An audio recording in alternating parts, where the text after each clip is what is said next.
우리는 반년이 넘도록 지금 이 에베소서를 함께 공부하고 있습니다. 에베소서는 뭐에 대한 책이라고 그랬습니까? 네? 에베소서는 교회에 대해서 가르쳐 주시는 교회론을 우리들에게 설명하는 책입니다. 그러니까 에베소서를 우리들이 쭉 공부하고 나면 교회에 대해서 뭔가 깨달아지는 이러한 것이 있어야 하고, 또 교회를 우리들이 잘 섬길 수 있는 법도 배워야 합니다. 이민교회의 현실은 참 암담합니다. 왜냐하면 이 교회들을 성도들이 잘못 배우고 교회를 잘못 이해하고 있어서 이 교회 안에서 별 해괴망측한 일들이 다 일어나고, 교회는 분명히 성령의 하나 되게 하심을 따라서 이미 하나된 공동체이며, 더 나아가서 조금 아까 우리 성경이 이야기를 한 것처럼 하나님의 권속, God's family라고 하는 말씀 아닙니까? 하나님의 한 가족이라고 하셨는데, 이 교회가 뭐 가족은 그만두고 날마다 그냥 머리 터지도록 싸우는 일만 생겨나고 있으니 교회의 문제가 보통 심각한 것이 아니지요. 우리 교회는 빼고. 이러면 좀 위로가 되지 않습니까? 이게 교회를 바로 알고 교회를 배운다고 하는 것은 매우 중요한 일입니다. 지금 내가 속해 있는 이 공동체가 어떤 정체성을 가지고 있고 어떤 가치, 어떤 목적을 가지고 가고 있는가 하는 것을 이해를 하고, 거기에서 내가 감당해야 될 내 몫의 사명, 내 몫의 일이 무언가 하는 것을 깨달아 아는 것. 특히 성경에서 교회를 이야기하면서 이 교회는 몸에 붙어있는 지체와 같다, 이렇게 사도 바울이 이야기하지 않았습니까? 또 이 이야기가 4장에 가면 나옵니다. 그러면 나는 우리 교회, 남부교회 안에서 나는 무엇일까? 나는 눈일까? 나는 귀일까? 나는 지체로서의 어떤 역할을 감당해야 되는가 하는 이러한 것들을 우리들이 다 깨달아 알아서 자기가 감당해야 될 자기 몫을 잘 감당해 갈 때 교회가 건강한 교회가 되어지겠죠. 맞습니까? 예. 근데 내가 뭐 해야 되는지도 모르고, 나의 정체성도 모르고, 교회가 뭔지도 모르고, 그저 사람들이 모여 있으니까 여기 와서 무슨 한인의 모임처럼, 무슨 이 취미 생활하는 사람들의 어떤 그 단체처럼 그런 식으로 교회에서 우리들이 행동을 한다고 하면 교회는 더 이상 교회로서의 역할을 할 수가 없게 될 것입니다. 아마 세상에서 가장 이해하기 힘든 단체가 있다고 하면 그것은 교회일 것입니다. 교회는 겉으로 보기에는 그냥 사람들이 모여서 일주일에 한 번씩 예배라고 하는 걸 드리고 흩어지는 것 같은 그런 모습을 하고 있습니다만, 사실은 교회라고 하는 것이 눈으로 보이는 그게 전부가 아니고, 또 눈으로 이해하고 있는 그것이 교회의 본질도 아닙니다. 그래서 이 교회를 잘 알지 못하는 분들이 너무 많습니다. 우리가 오늘 이 한 시간 이 설교를 통해서 여러분들에게 교회를 다 설명하고 교회를 다 이해시킬 생각도 없고, 또 그렇게 우리가 끝낼 수 있는 간단한 일도 아닙니다. 성경에서 우리들에게 가르치고 있는 몇 가지 사실들만 한번 우리들이 생각해 보십시다. 교회는 건물이 아니고 사람이다. 여러분들이 많이 듣고 여러분들이 내가 상당히 이해하고 있다라고 생각하는 이러한 경구죠. 자, 교회는 이 지상에만 있는 것이 아니라 교회는 하늘에 있는 교회와 연결되고 있다. 이게 규모가 커졌습니다. 교회의 머리는 그리스도시고 성도들은 그 몸에 붙어있는 지체다. 이게 하나도 쉬운 것이 없습니다. 이 교회를 이해한다는 것, 그것은 신앙생활을 해가는 데 있어서 우리들에게 아주 절대절명의 중요한 일입니다. 왜냐하면 우리가 신앙생활을 하려고 하면 교회 생활을 필연적으로 해야 되기 때문에 그렇습니다. 이것을 우리들이 이해도 잘못하고 어떻게 해야 되는지도 모르고 이렇게 되면 이게 신앙생활이 엉망이 돼버리고, 그리고 이거를 잘못하게 되면은요 상당히 큰 어려움이 우리들의 신앙생활 가운데 찾아옵니다. 소위 교회를 통해서 상처받는 일들이 많아지게 되는 것이죠. 그래서 교회 생활이 행복하고 즐거운 생활이 아니라 교회 생활이 막 고통스럽고 힘든, 그리고 모든 인과관계들도 아주 힘들어지는 이러한 일들이 자꾸 생겨나는 것이죠. 사도 바울은 이방인들로, 그러니까 유대인들이 아닙니다. 그 말은 하나님에 대해서 전혀 알지 못하는 이러한 이 새로운 신자들을 상대로 지금 에베소 교회에 있는 새롭게 예수를 믿기 시작한 이 이방인 교회에 대해서 뭘 가르치려고 그러냐면 교회가 뭐냐 하는 것을 지금 가르치고 싶은 것입니다. 이것이 에베소서가 지금 이 에베소 교인들에게 주지시키고 싶은 아주 중요한 일이죠. 이 에베소 교회는 보통 교회가 아닙니다. 왜냐하면 여러분들 사도 바울이라고 하는 사람들을, 이러한 사람을 여러분들이 많이 알고 계시잖아요. 왜냐하면 성경에서 아마 예수님 다음으로 많이 나오는 이름이 이 바울의 이름이 아닐까 싶습니다. 바울은 3차에 걸친 선교 여행을 통해서 수많은 교회들을 개척했고, 성경, 신약 성경에 나오는 제목들만 해도 그게 한 진짜 10군데가 넘는 곳이 사도 바울이 개척한 교회들이고 목회한 교회들입니다. 이 교회들 가운데에서 가장 오랜 시간, 가장 사도 바울이 자기의 정성을 쏟아서 교회를 목회했던 교회가 바로 이 에베소 교회입니다. 에베소 교회를 향한 애정은 다른 교회들과 비교할 수가 없습니다. 이러한 교회를 향해서 그냥 3년 가까이 바울을 통해서 신앙에 대해서 배운 사람들이라고 하면 그래도 좀 어느 정도 실력이 있을 것 같아 보이지 않습니까? 그런데 이러한 교회에 감옥에 갇힌 사도가 이 교회의 교인들을 향해서 교회가 뭐냐 하는 것을 지금 가르치고 싶은 것입니다. 왜? 이 문제가 그렇게 중요한 문제였기 때문입니다. 오늘 우리가 교회를 설명하고 이해할 때에 너무나 많은 방법들, 너무나 많은 이러한 소재들이 있겠습니다만, 바울은 특별히 두 가지 이 관점에서 이 교회를 설명하기 시작을 합니다. 하나는 이 교회를 신분 관계에서 이야기를 하고, 또 하나는 다른 성도들과의 연합 관계에서 이 교회를 설명을 하려고 합니다. 벌써 어렵습니까?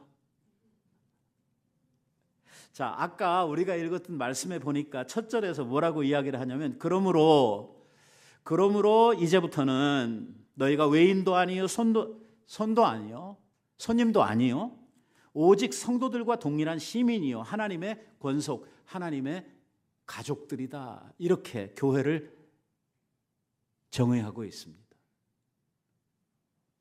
한마디로 안 됩니다. 그래서 여기에 교회를 이야기하면서 교회는 이거다 이렇게 안 하고 교회에 대해 설명을 하는데 상당히 많은 이야기들을 지금 하고 있습니다.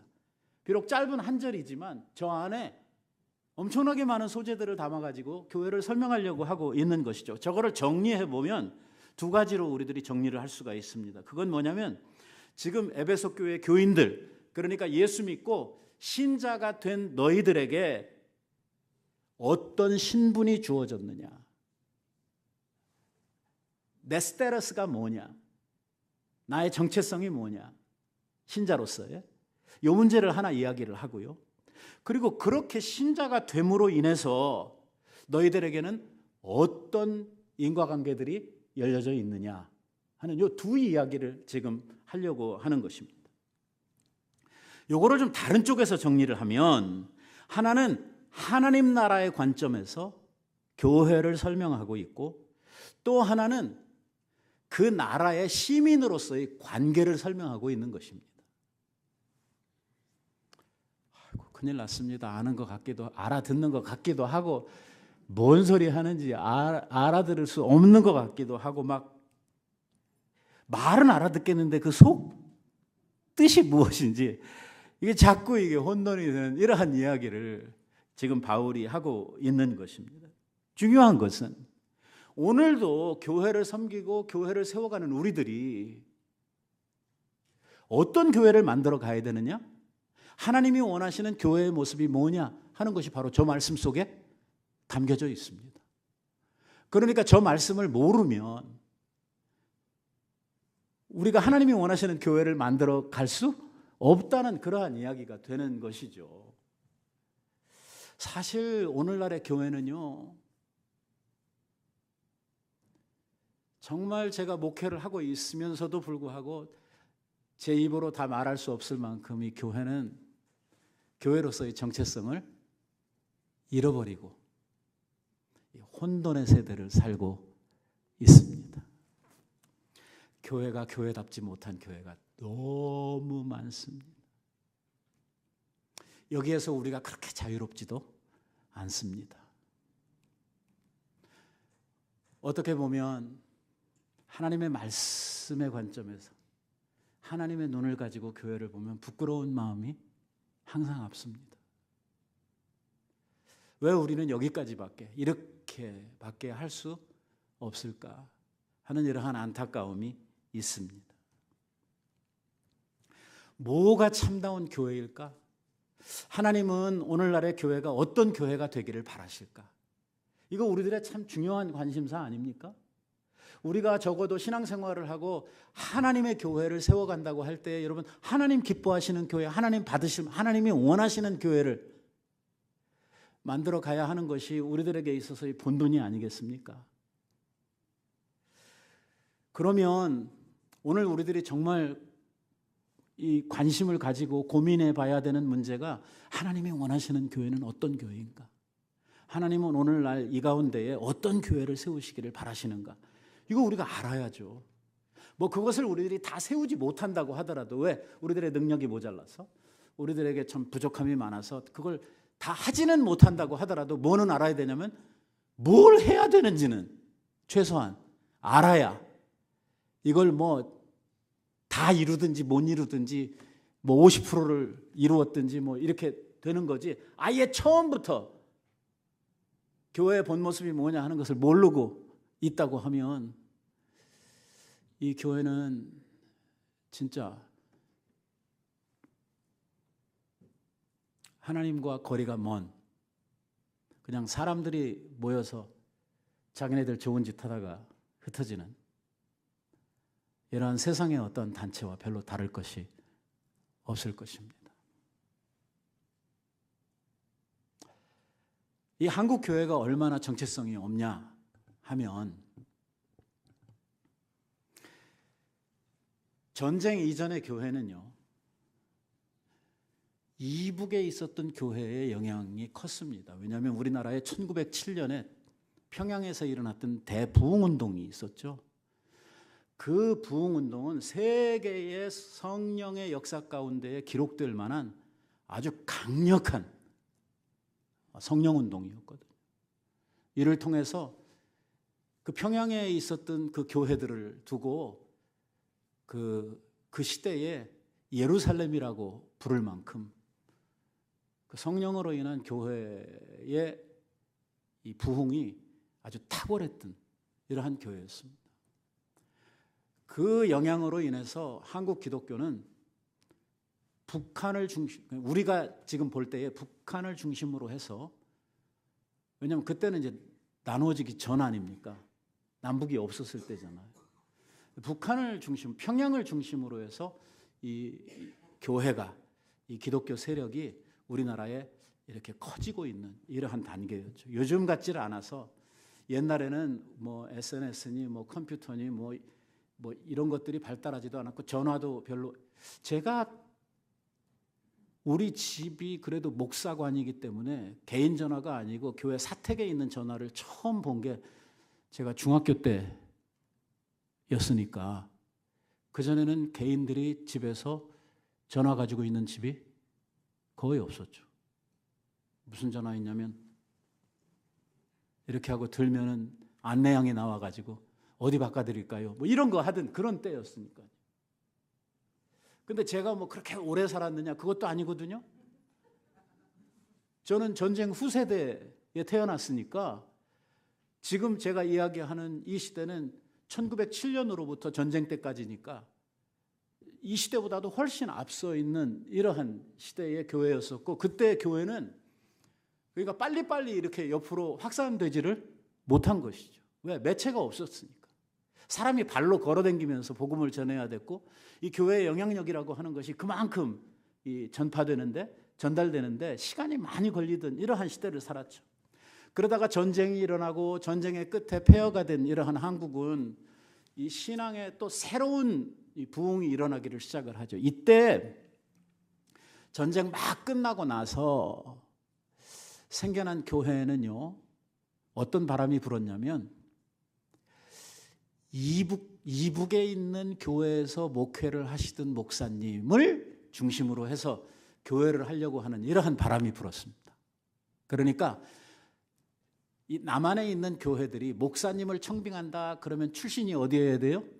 이북 배경을 가지고 있어야 돼요. 그러니까 이남 배경을 가진 목사님들은 명함을 잘 못 내는 이러한 시대를 전쟁 이후에 한국 교회가 경험을 하고 있었어요. 그러다가 60년대에 들었으면서 한국 교회가요, 이상한 싸움이 붙었어요.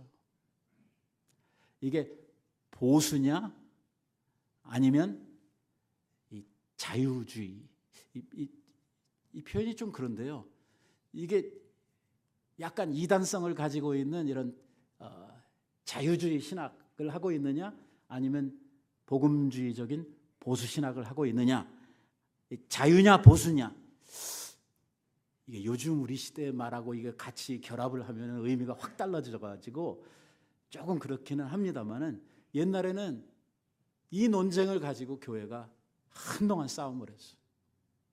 한 10여 년. 보수주의인지 자유진영인지 요거 가지고 계속 한국 교회가 씨름을 하고 왔죠. 그러다가 70년대에 들었으면서 한국 교회는 순복음 교회를 중심으로 해서 성령운동이 일어나게 되며 보수 교회들을 강하게 질타하는 이러한 일이 벌어졌습니다. 70년대 한국은요, 이 성령운동 하면서 시간을 보내게 됐죠. 그래서 나중에는 순복음 장로교회라고 하는 말이 생겨날 정도로, 옛날 제가 장로교 안에서 자라날 때만 해도 교회에서 기타 치거나 여자들이 파마를 하거나 이거 다 그 교회에서 벌 받아야 될 이러할 일로 여겨졌던 이러한 시대거든요. 그런데 그 순복음 교회의 영향으로 교회 안에 완전히 뭐 기타만 들어온 게 아니고 막 드럼까지 교회 안에 들어오면서, 당시에 야 교회가 카바레냐? 무슨 교회 안에 드럼이냐? 막 이래가지고 한국 교회가 그 문제를 가지고 한 또 10년 동안 한참, 그러다가 한국 교회에 또 새롭게 한국 교회에 영향을 미친 것은 80년대에 들어오면서 오카넌 목사님과 강남에 있었던 네 목사님들을 중심으로 한 제자훈련이라고 하는 것이 한국 교회를 강타했죠. 그래서 한동안 한국 교회는 제자훈련이라고 하는 이름을 안 내면 교회가 아닌 것처럼 이렇게 사람들을 전부 다 공부방에다 몰아넣고 그저 그 뭐 몇 기 이래가지고서 막 그 과정 이수하는, 이게 교회의 제일 큰 신앙의 관건으로 이렇게 여겨졌던 때도 있었습니다. 그러다 90년대에 들었으면서 은사운동과 예배갱신이라고 그래서 열린 예배라고 하는 것이 등장을 하게 되죠. 어떤 목사님들은 그럼 닫힌 예배도 있냐? 이래가면서 따지기는 했습니다만 아무튼 찬양을 중심으로 해서 예배의 갱신운동이 일어난 것이 한국교회에 엄청난 영향을 일으켰고 또 그 영향을 지금 우리들도 받고 있습니다. 왜냐하면 그 역사 속에서 교회가 커왔기 때문에. 2000년대에 들어서면서 교회는 이제 혼돈 속에 빠지기를 시작을 했습니다. 그동안에는 붙들고 가야 할 주제들이 있었는데 새천년에 들어오면서 교회는 뭘 붙들어야 하는지 정체성을 잃어버리고 말았죠. 그러니까 교회들마다 중구난방으로 자기들 하고 싶은 것을 하는 이런 일들이 오늘날까지 지속되고 있습니다. 교회가 혼돈 속에 있다는 것입니다. 왜 이런 일들이 생겨나느냐? 사람들의 제도나 생각, 사람들의 유행을 따라서 교회가 움직였기 때문입니다. 교회의 본질이 무엇인지를 사도가 가르치고 하나님께서 원하셨던 교회의 본질이 무엇인지를 이해하지 않았기 때문입니다. 배우지도 않았고 그렇게 되려고 노력을 하지도 않았습니다. 이제 오늘날 우리가 원하는 것은 유행을 따라가는 교회도 아니고 어떤 세상의 제도적 교회가 아니라 우리 모두가 함께 이루어야 할 교회의 본 모습은 오늘 사도가 가르치고 하나님께서 우리들에게 원하셨던 이러한 교회의 원형을 회복하는 것이 오늘 우리의 과제입니다. 제가 최근에 우리들의 교회를 이 혼돈의 시대를 살고 있다, 정체성이 사라졌다라고 이야기를 하는 것이 교회가요 이제는 본질을 잃어버리고 나니까 어디에 많이 치중을 하냐면 외모에 치중을 많이 합니다. 속이 비었으니까 어떻게 해요? 이걸 자꾸 꾸미는 겁니다. 그래서 교회는요 본질을 놓고 자꾸 뭐에 집중을 하냐면 교회의 외관, 건물, 시스템, 어떤 프로그램 이런 것들에 자꾸 집중을 하고 있는 것입니다. 교회의 모습을 보면 이러한 것을 금방 알 수가 있습니다. 어떤 교회는 보면 극장형 교회가 있습니다. 요즘에 미국 교회들 보면 이런 교회들이 많죠. 예배 시간에 불 다 끄고 가운데 스테이지를 중심으로 해서 저도 미국 교회 가보면 최근 이런 교회들이 굉장히 많습니다. 극장형 교회. 뭐 하는 겁니까? 소위 퍼포먼스라고 하는 것을 하는 교회들입니다.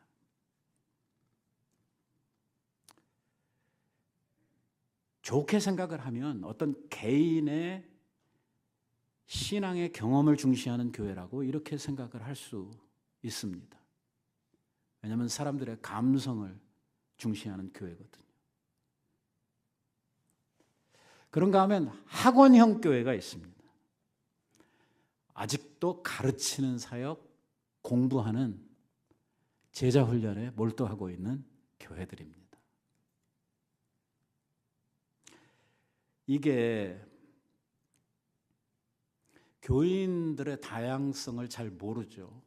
교인들 가운데는 공부하는 게 익숙하고 공부하는 게 훈련이 잘 돼 있는 교인들이 있죠.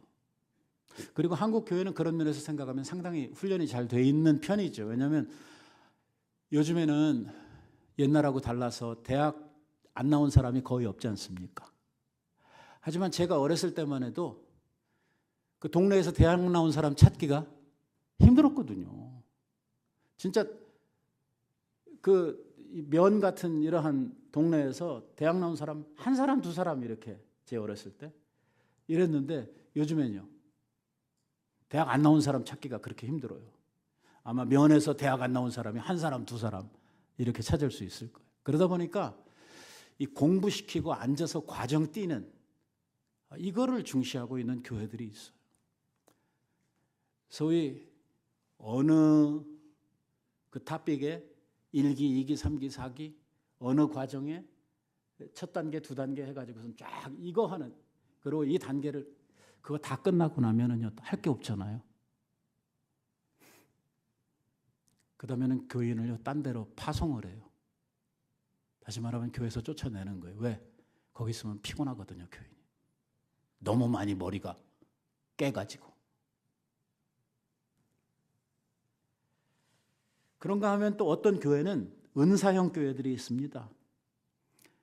아직도 70년대에 일어났던 이런 성령운동을 붙들고 뭐 교회의 철야기도, 금식기도 막 이런 것들을 강조하고 방언, 신비한 체험들 이러한 것들이 교회의 어떤 중요한 이 주제가 되어가지고 방언 받지 못한 사람은 구원이 없다 뭐 이래가면서 방언을 막 가르치고 따라하세요. 할렐루야 할렐루야 빨리빨리 더 빨리.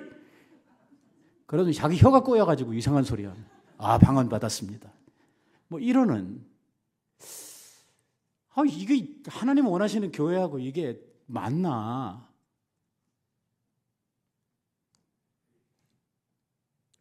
우리는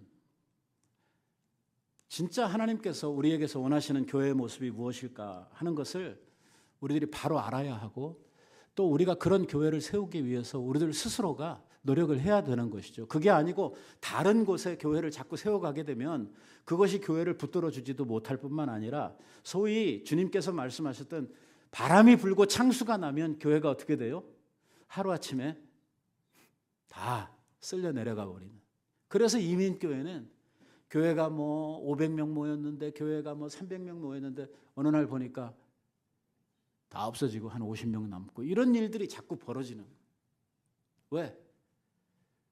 교회가 잘못된 터 위에 섰고 잘못된 일을 해왔단 말이에요.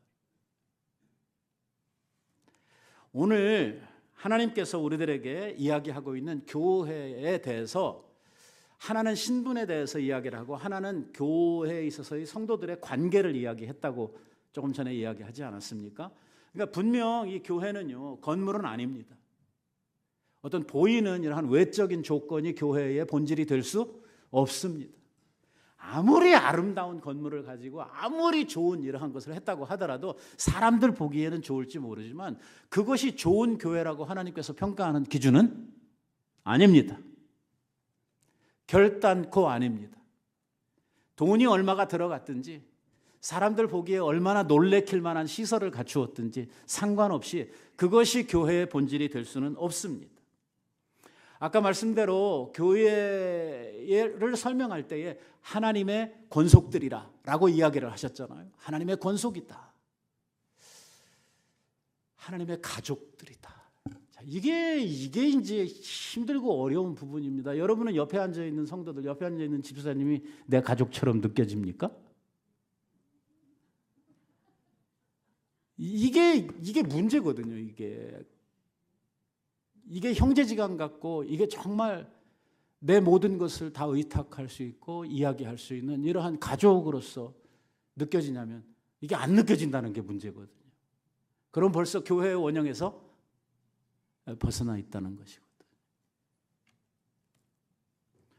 문제는 어떻게 해야 그렇게 느껴질까? 어떻게 해야 내 삶이 그만큼 나누어질까? 도대체 우리는 뭘 버려야 되고 뭘 취해야 이 가족으로서의 이러한 끈끈한 정들이 붙어지게 되는 것인가 하는 이러한 개념들을 잘 이해를 해야 되죠. 오늘 여기 하나님의 권속이라고 이야기를 할 때에는 이 가족의 개념이 어떤 개념을 이야기하냐면 오늘 우리 시대에 있는 이 핵가족의 개념이 아니고 주님이 말씀하시는 가족의 개념은 옛날 이 대가족이 함께 살던 그때의 개념을 가지고 이야기를 하고 제가 우리 아버지가 태어났던 그 시골 집에서 같은 집에서 제가 태어났거든요. 그거 신기한 일 아닙니까? 우리 집에 제 어렸을 때의 기억에 큰아버지 살았죠. 작은아버지 살았죠. 우리 집 살았죠. 고모는 출가 외인이니까 딴 데 가서 살아야 되죠. 여자는. 그래서 삼형제가 우리 할아버지를 모시고 한 집에서 살았어요. 제 어렸을 때. 뭐 옛날에 그렇게 사신 분들 여기 어르신들 계실 거예요. 이제 그 개념을 가지고 이야기를 하는 거야. 한 집에 할아버지 할머니가 있고 큰아버지 큰어머니 작은아버지 작은어머니 고모 삼촌 조카 뭐 이렇게 막 그래가지고 안채 바깥채 사랑채 뭐 큰 방 작은 방 해가지고 이 개념으로서의 교회입니다. 이 개념으로서의 가족이죠. 다양합니다. 거기에 모여져 있는 그 가족들이요, 또 성격도 독특하고 다 다릅니다. 그럼에도 불구하고 한 울타리 안에서 함께 살고 있고 대소사가 있으면 같이 나눕니다. 이 개념에 있어서의 교회입니다. 서로가 가지고 있는 이러한 이 개연성이 다 다르고 성격도 다르고 이러한 다른 것들이 많음에도 불구하고 이 혈연 관계라고 하는 이 피로 하나가 되었다고 하는 이러한 대가족의 관계가 오늘 우리에게도 필요하다는 것입니다. 우리는 예수 그리스도의 한 피로 하나님의 가족으로 입양되었다고 성경은 우리에게 가르치고 있습니다. 그래서 우리를 가르쳐서 형제요, 자매라고 또 이렇게 부르고 있는 것입니다. 근데 말로는 그게 이해가 되는데 실제로 우리 신앙생활 속에서 이걸 나누지도 이루지도 못한다는 것이 이게 이제 큰 문제입니다. 이게 안 되니까 교회는 항상 문제를 안고 가는 것입니다. 왜? 누구에게 일어난 문제, 누구에게 일어난 이러한 것들이 내 것이 안 되고 계속해서 남의 것으로 남아있게 되기 때문입니다. 만약에 여러분들이 가족으로서의 개념을 이해할 때 우리 자식이 내 아들이 뭔가 밖에서 실수를 했다고 생각을 해보십시다. 그럼 어떻게 하고 싶습니까? 에? 이걸 자식이니까 감추어주고 싶고 안아주고 싶고 이해하고 싶고 이게 뭔가 드러나지 않았으면 좋겠고 이게 이제 가족의 마음인데 이 가족으로서의 마음이 우리 교회 안에 없게 되면 이런 잘못을 알게 되면 이게 뉴스거리거든요. 이런 거 이야기하는 게 남이 알지 못하는 거 이야기하는 게 이게 너무 재밌는 거예요. 너 이거 알아? 이렇게 시작을 해요. 그러니까 이 가족으로서의 개념이 결여되고 나니까 덮어야 될 것이 까발리는 것으로 바뀌어지게. 내가 안아야 될 것인데 남의 것으로 밀어내는 거. 그러니까 교회가 교회다워지지를 못하는 것이죠. 옛날에는 그 많은 대가족들이 한 울타리 안에서 살면서 뭐 찢고 받고 싸우기도 하고 해요. 가족들이 뭐 형제들 가운데도 때로는 부모와 자식지간에도 다툼이 일어나요. 왜? 사람 사는 세상이고 우리에게는 수많은 문제들이 있으니까 살다 보면.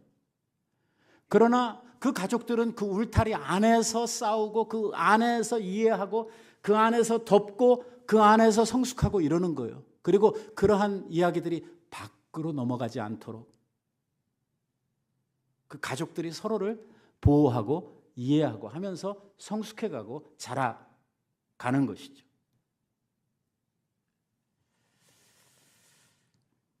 이게 대가족 제도가 가지는 특징은 서로 다른 사람들이 결혼 관계를 통해서 한 가족이 되어지고 이 가족으로서의 사랑을 배워간다고 하는데 이게 쟁점이 있습니다.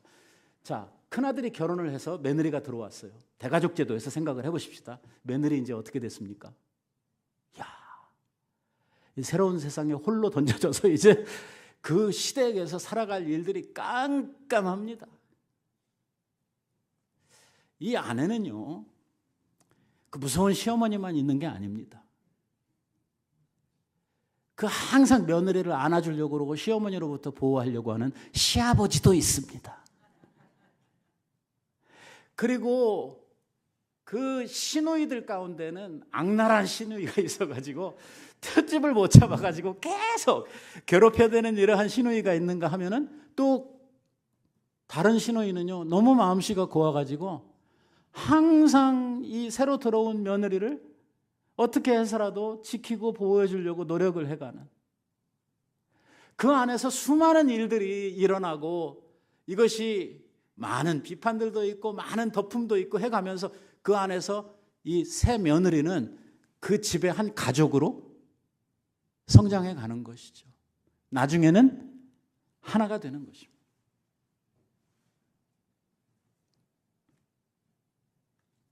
오늘 교회가 그렇습니다. 그래야 합니다. 교회에 처음 들어오면 모든 것이 낯설고 아무것도 정말 자유로운 것이 없지만 우리 집 안에 있는 우리들이 서로가 서로를 보듬어주고 가르치고 이해하고 또 살다 보면 또 상처받는 일도 있고 어려운 일도 생기지만 그러나 그 모든 것들을 함께 하면서 우리는 한 가족으로 끈끈하게 성장해 가는 것입니다. 그것이 바로 교회의 모습입니다. 그것이 바로 우리가 이루어야 될 관계입니다. 예수 그리스도의 피로 한 가족이 되어지고 한 아버지, 하늘에 계신 우리 아버지를 모시고 어머니 같은 성령의 보양 가운데에서 교회는 오늘도 세워져 가고 있는 것입니다. 마가복음 3장에서 예수님께서 이런 말씀을 하십니다. 그 예수님의 친가족들이 예수님을 찾아왔어요. 제자들한테 예수님을 찾으니까 예수님께서 자기 가족들이 찾아왔는데 자기 어머니가 찾아왔거든요. 형제들하고. 그때 예수님께서 하신 말씀이 이 말씀이에요. 누가 내 모친님이야? 누가 내 동생들이냐? 하시고 둘러 앉은 자들을 둘러보시면서 가라사대 내 모친과 내 동생들을 보라. 자기 앞에 있는 제자들을 보고 하나님의 뜻대로 하는 자라야 내 형제요 내 모친이니라. 예수님께서 새로운 개념의 가족을 이야기하시는 것이죠. 어떻게 보면 야 예수님 싸가지 없다. 어떻게 지 엄마가 왔는데 저런 소리를 할 수 있을까 싶지만 예수님은 제자들에게요 뭘 가르치고 싶었냐면 우리가 앞으로 이루어야 할 하나님의 가족의 의미를 지금 가르치고 있는 것입니다. 하나님의 가족이라고 할 때에 가족이 가지는 특징이 뭡니까? 어려울 때에 위기가 닥쳐질 때에 서로에게 의지가 된다는 것입니다. 여러분 살다 보면 우리가 정말 의지가 되는 것은 피부치들밖에 없죠. 그래도 결국은 가족입니다. 우리가 인생을 살다가 큰 위기를 만나고 어려움을 당했을 때 진정으로 나를 도와줄 사람들이요 별로 없습니다. 싫어도 좋아도 결국은 가족들이 감당하는 것이죠. 오늘 그러한 관계가 교회 안에 필요하다고 하는 것입니다. 우리 가족들이요 서로 이렇게 떨어져 지내다가도 가족들 중에 누가 어려움을 당했다 그러면 어떡합니까? 다 도움을 주지 않습니까? 음으로 양으로 자기가 할 수 있는 이걸 통해서 그 어려움을 당한 자기 형제들을 또 자기 부모를 이렇게 도움을 주고 지내가는 것처럼 오늘 교회도 영적으로 그런 모습을 가지고 있어야 이것이 하나님이 원하시는 교회의 본 모습이다. 이렇게 지금 말씀을 하고 있는 것입니다. 여러분 우리가 그토록 사모하고 있는 초대교회의 장점이 무엇입니까? 초대교회를 회복하라고 우리들이 수없이 이야기를 하는데 우리가 회복해야 될 초대교회는 뭡니까? 거기 건물도 없었고 아무것도 뭘 회복해야 됩니까? 그것은 서로 어려움을 당하는 성도들을 도왔다는 것입니다. 성경이 이렇게 증거하고 있지 않습니까? 그 누구도 자기 것을 내 것이라 말하는 사람이 없고 서로가 유무상통하며 그 성도들이 가지고 있던 부족과 성도들의 어려움을 온 교회가 함께 나누었다는 것이거든요. 그게 초대교회의 모습이었어요. 그것이 오늘 하나님께서 우리들이 갖기 원하시는 것이죠. 우리가 이 가족으로서의 의식이 확고해지는 그날까지 이게 주님 오시기 전에 될는지 모르겠습니다. 그날까지 우리는 이 가족으로서의 예수 그리스도의 피를 나눈 가족으로서의 관계를 교회 안에 만들어가는 것 이것이 하나님이 원하시는 교회의 모습이다. 되든 안 되든 일단 교회가 무엇인지는 알아야 우리들이 노력이라도 해볼 거 아닙니까? 오늘 우리들 안에 옆에 있는 성도가 정말 멀리 떨어져 지금 살고 있는 내 형제지간보다 더 끈끈하게 사랑으로 맺혀져 갈 때에 오늘 우리는 교회를 만들고 있다, 교회를 회복하고 있다 라고 이야기할 수 있는 것입니다. 또 하나는 신분에 대한 거라고 그랬죠. 그것은 하나님께서 뭐라고 말씀하시냐면 하늘나라의 시민이다 라고 이야기를 하고 있어요. 우리의 신분이 하늘나라의 시민들이다 이렇게 이야기를 하고 있는 것입니다. 뭐 여러분들 가운데는 한국 국적을 가지고 있는 분, 또 이 개화해가지고 미국 시민권을 가지고 있는 사람들이 있습니다만, 오늘 우리들이 이 세상을 살면서 어느 나라의 시민권을 가졌든지 상관없이 우리 그리스도인들은 하늘나라의 시민권을 가진 사람들이다 라고 하는 것이 우리들의 신분 문제를 결정하고 있는 오늘 사도 바울의 가르침입니다.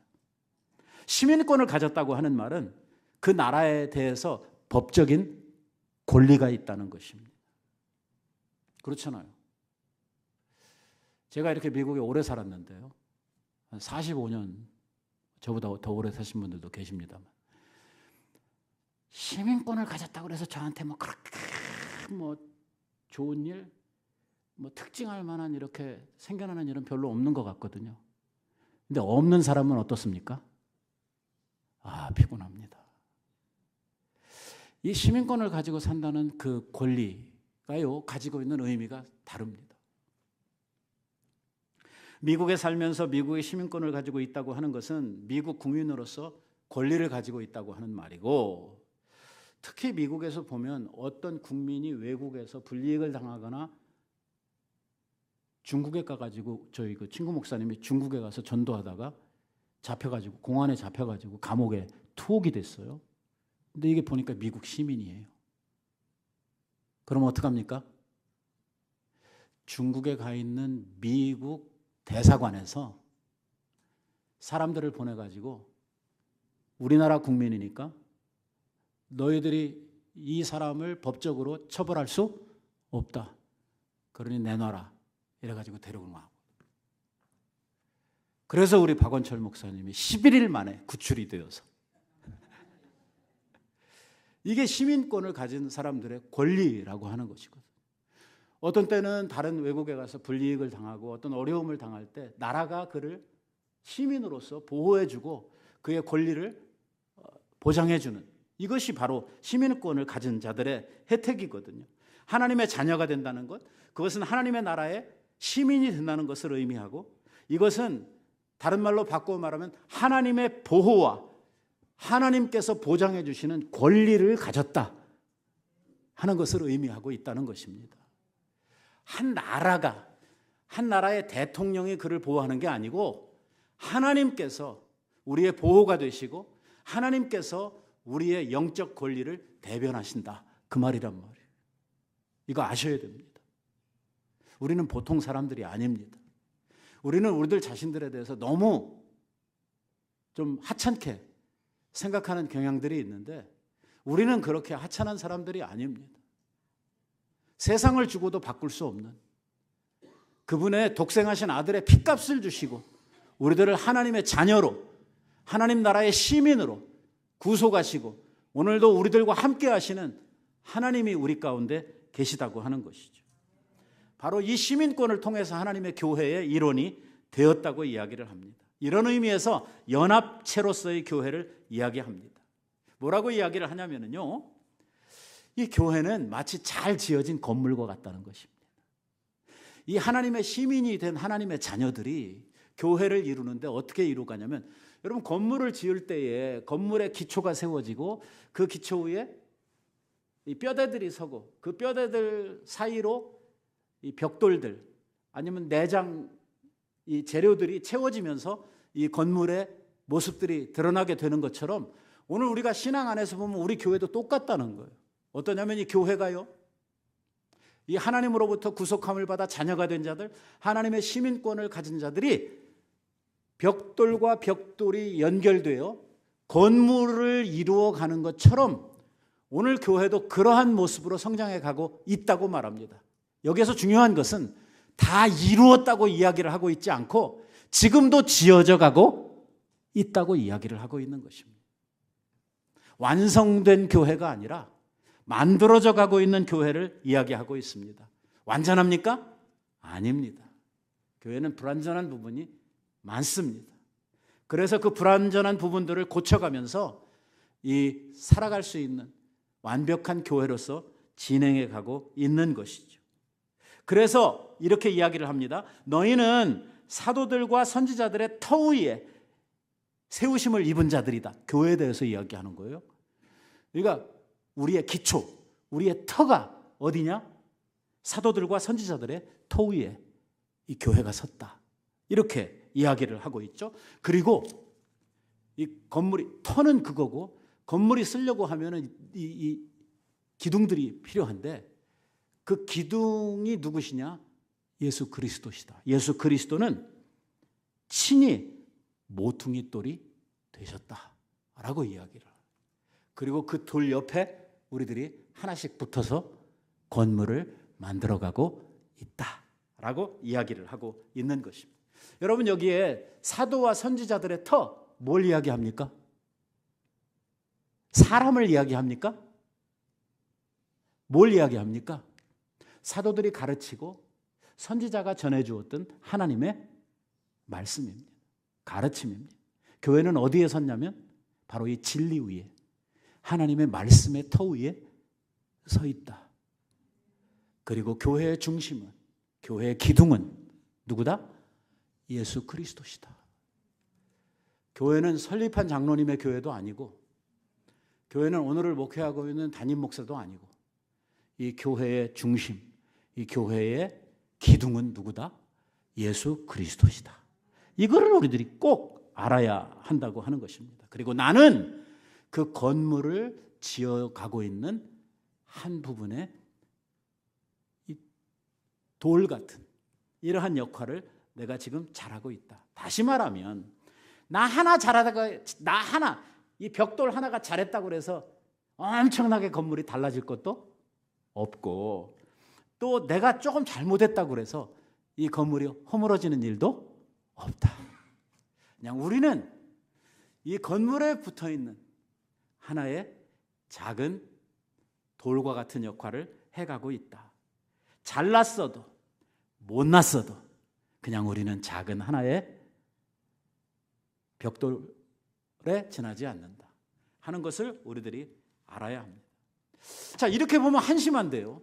아, 별거 아니구나.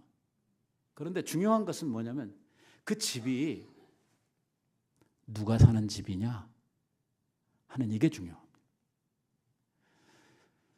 여러분,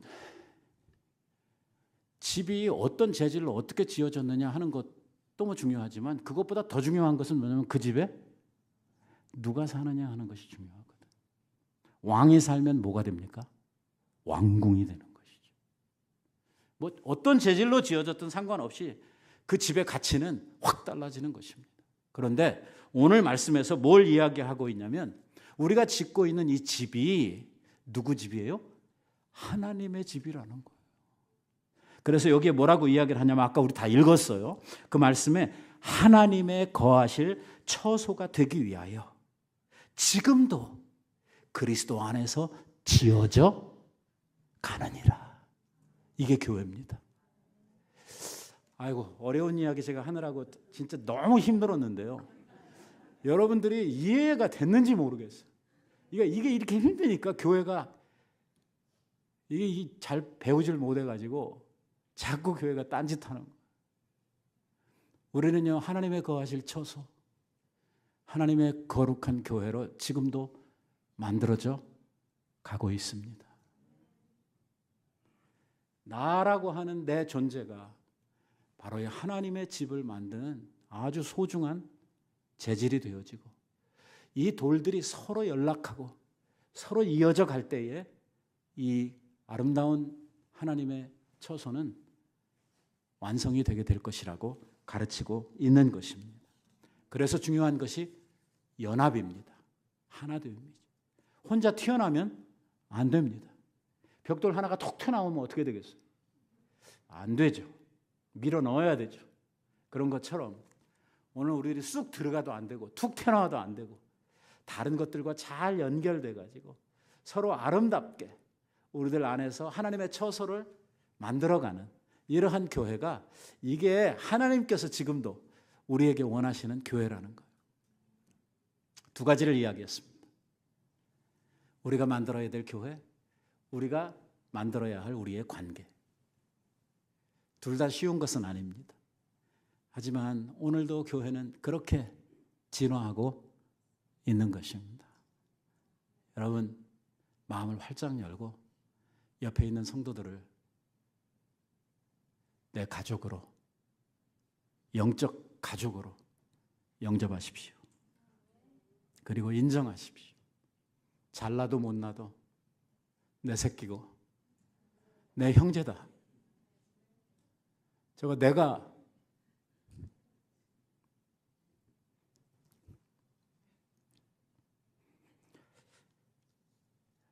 감당해 줘야 된다. 성령의 하나 되게 하심을 지켜가는 것. 이것이 교회의 최고의 아름다움입니다. 같이 기도하겠습니다.